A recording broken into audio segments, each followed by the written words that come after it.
పేరు షేక్ ముఖమాబుని. నేను 10వ తరగతి జెడ్పీహెచ్ఎస్ పాంపేట స్కూల్లో చదువుతున్నాను. ఈరోజు మనం అవయవ దాన దినోత్సవం గురించి మాట్లాడబోతున్నాము. అవయవ దినోత్సవం ఆగస్టు 13న ప్రతి సంవత్సరం జరుపుకుంటాము. చనిపోయాక మనిషి తన శరీరం నుంచి 200 అవయవాలు కణజాలాన్ని దానం చేయవచ్చు.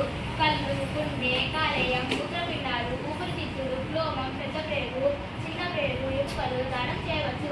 ఒక వ్యక్తి చనిపోయాక తరువాత సగటు 6-7గురికి జీవితం ఇవ్వచ్చు. ఎప్పుడు సేకరించవచ్చు? చనిపోయాక అవయవాల మార్పిడి గుండెల్లో జరగాలి. గుండె ఆగి చనిపోతే కళ్ళు, గుండె, కవటాలు వంటి వాటిని 6 నుంచి 24 గంటల్లోపు సేకరించవచ్చు. రోడ్డు ప్రమాదాల్లో చనిపోయిన కేసుల్లో ఎక్కువగా బ్రెయిన్ డెత్గా ప్రకటిస్తారు. దీనిని వెంటిలేటర్ బయటకు తీసుకొచ్చేందుకు అవయవాలు సేకరించవచ్చు. బయటకు తీసుకొచ్చాక గుండె అయితే 4-5 గంటలు, కాలేయం 8 నుంచి 10 గంటలు, మూత్రపిండాలు 24 గంటల్లోపు సేకరించవలసి ఉంటుంది. ఎవరు ఇవ్వచ్చు, ఎవరు ఇవ్వలేదని మనం ఇప్పుడు తెలుసుకుందాము. బ్రతుకుండగానే అవయవాలు రక్త సంబంధికులకు దానం చేయవచ్చు. రక్త సంబంధికులు అంటే అమ్మ, నాన్న, సోదరి, పాప, బాబు, భార్య.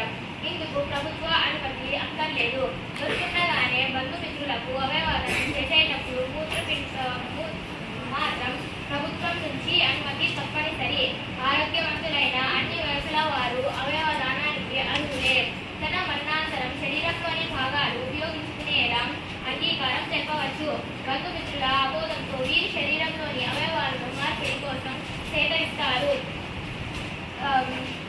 చనిపోయిన తరువాత ప్రతి ఒక్కరు అవయవ దానం చేసేవారు చేసి 7-6గురికి జీవితాన్ని ఇచ్చేవారు రియల్ హీరోస్.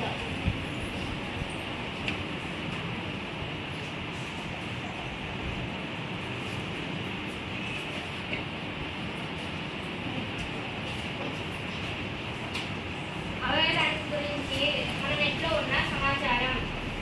ధన్యవాదములు.